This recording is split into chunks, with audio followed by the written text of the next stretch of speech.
On se donne deux vecteurs V1 et V2 dans R4.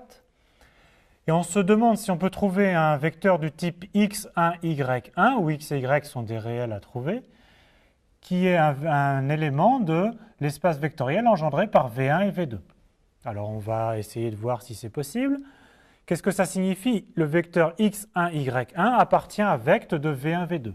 Par définition, c'est équivalent à ce qu'il existe des réels lambda mu, tels que notre vecteur x1, y1 s'écrive lambda v1 plus mu v2.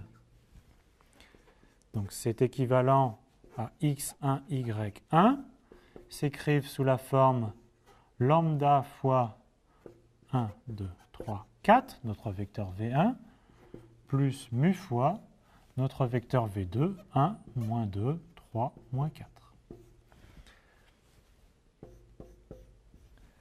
Alors on conserve encore x1, y1. Qu'est-ce que c'est que le vecteur lambda v1? C'est donc le vecteur lambda, 2 lambda, 3 lambda, 4 lambda. Même chose avec mu v2. Et puis on a la somme de deux vecteurs. Et donc on peut écrire que tout ça c'est lambda plus mu, 2 lambda moins 2 mu, 3 lambda plus 3 mu, et 4 lambda moins 4 mu. Maintenant, il faut vérifier si on peut avoir l'égalité de ces deux vecteurs. Mes deux vecteurs sont égaux si et seulement s'ils ont les mêmes coordonnées.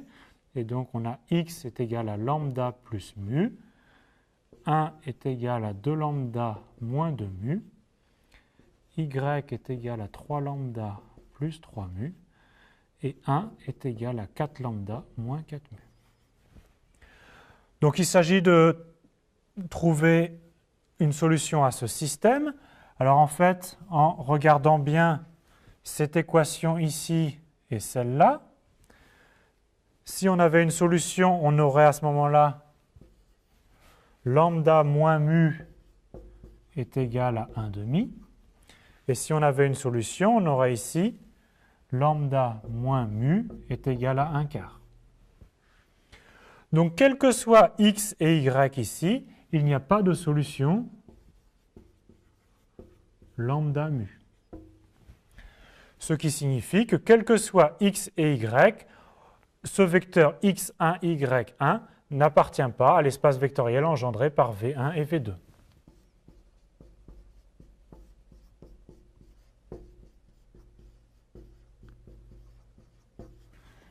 Et ceci, quel que soit x et y.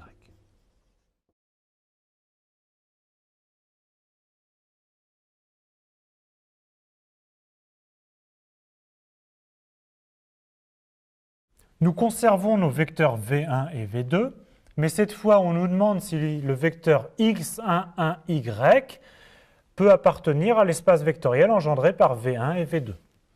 Alors, le début est exactement le même. x1, 1, y appartient à l'espace vectoriel vect de V1, V2. C'est équivalent à ce qu'il existe des réels lambda et mu, tel que ce vecteur soit la somme lambda fois V1 plus mu fois V2. Et donc, une fois qu'on a calculé la somme et identifié les coordonnées, on arrive à peu près au même système que précédemment. X est égal à lambda plus mu, 1 est égal à 2 lambda moins 2 mu, 1 est égal à 3 lambda plus 3 mu, et y est égal à 4 lambda moins 4 mu. Donc on considère que x et y, lambda et mu sont des inconnus. On a donc 4 équations linéaires à 4 inconnus. Et donc on sait résoudre les systèmes linéaires.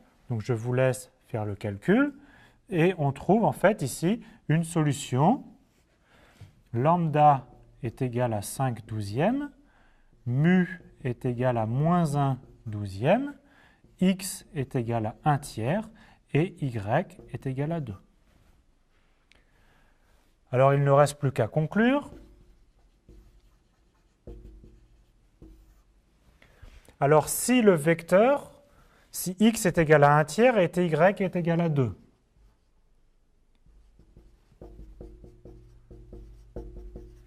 On vient de montrer que le vecteur 1 tiers, 1, 1, 2 est bien dans l'espace vectoriel engendré par V1 et V2. Et sinon, le vecteur x1, 1, y n'est pas dans l'espace vectoriel engendré par V1 et V2.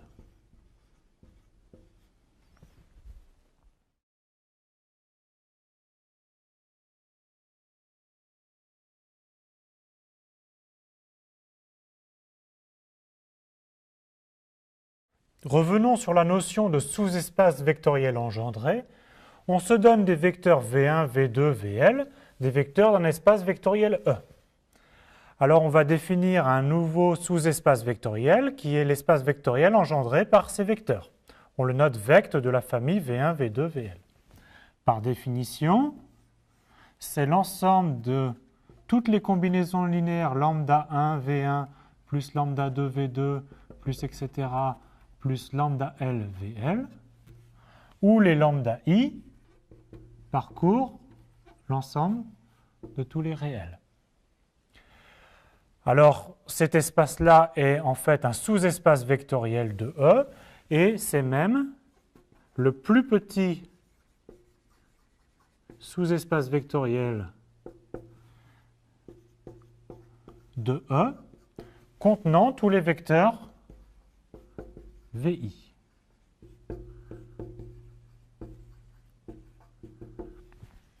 Alors, voyons quelques exemples pour fixer les idées. On se place dans R2, l'espace vectoriel considéré E et R2.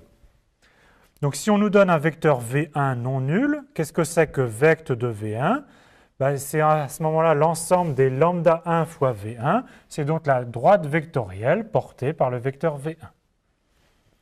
Si on se donne un vecteur V2 non colinéaire à V1, à ce moment-là, on considère l'ensemble de toutes les combinaisons linéaires lambda 1 V1 plus lambda 2 V2.